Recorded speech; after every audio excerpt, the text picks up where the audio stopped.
Hi writers! Today I'm continuing a video series called Nada to Novel in 5 Steps. So Monday I talked about developing your skills as a writer and gave you some resources how you might do that. Yesterday, we talked about creating an outline for your novel. I'm going to link both of those videos below if you want to refer back to one of those. But today, I want to talk to you a little bit more about setting word count goals and a couple of other little logistics that you really need to have in place before tomorrow we start about actually drafting your manuscript. So today's a super quick and easy video. Tomorrow might be a bit longer as we talk about how to draft that manuscript. But let's jump right in. So the first thing I want you to do is I want you to set a big, scary goal. Now, what do I mean by a scary goal?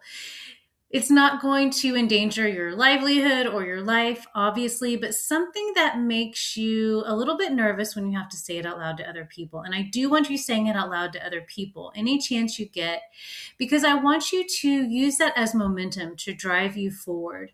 What happens when you set a big goal, something a little bigger than you're really comfortable with, is you go after it with gusto that you wouldn't normally have. And if you don't quite get there, look how far you've come anyway. So I want you to set a big, giant goal. I want you to write it down. Maybe your goal is to write 60,000 words this year, or maybe it's to reach out to 75 agents and pitch your book to them. Whatever that might be, make it a little bit scary. Now, a lot of writers get wrapped up in the whole wasting time getting ready to write, so that they waste a lot of time not actually writing. They do this in a multitude of different ways. A lot of times writers wait too long between sessions, so they don't remember what they had written before. They have to go back a paragraph, or they have to go back an entire chapter and reread. And then you know what happens. Then they're editing things and they're not doing any writing. Before they know it, their time to write is up. Maybe they're distracted by their partner or their kids or their dog. So you need to fix for all these things that get in the way of writing so that you have time to actually write.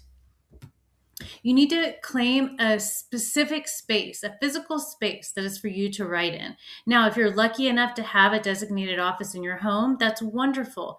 Some of you really prefer to write in a coffee shop, and that's fine too, as long as you can be pretty reasonably certain that you're going to get a table when you go in.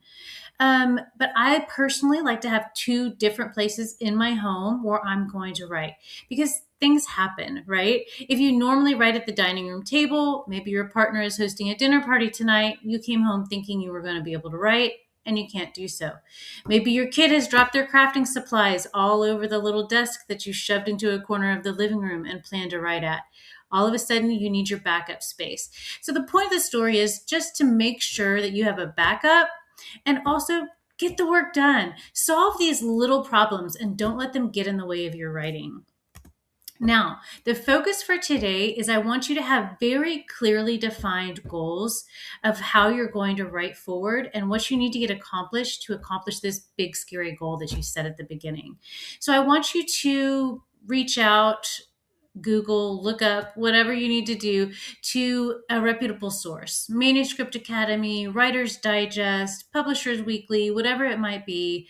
Look up what the genre count is for your genre.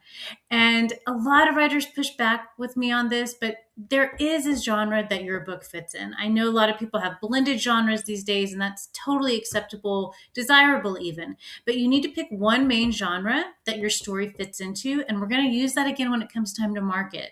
So you're going to need to know what genre your story sits in. Now, once you have that genre and that word count, you're just going to do some simple math. How many times do you plan to write every week? If you're not writing at all right now, I want you writing 2 to 3 times a week. If you're already writing, but you're not meeting your goals, you're going to have to bump that up a little bit to 4 to 6 times a week. Okay? We want you writing often, and that's going to make your word count goal a little bit more manageable each time. But how many weeks do you have left in the timeline you've given yourself? And how many times do you plan to write each week? And then you're just going to divide your word count goal by that. Or if you're searching for an agent, how many agents you'll pitch every time you sit down by that. It's just that simple. I know it's not simple. It's not easy. It is that simple. I know it's not easy. It is a lot of work, but It's getting over these smaller hurdles that get you ready to write. So you are not alone out there. Reach out to me directly. I am at Rochelle at turningwritersintoauthors.com. You can check out my website, turningwritersintoauthors.com, or you can find me on Instagram, Facebook, Pinterest, YouTube. Until tomorrow, happy writing.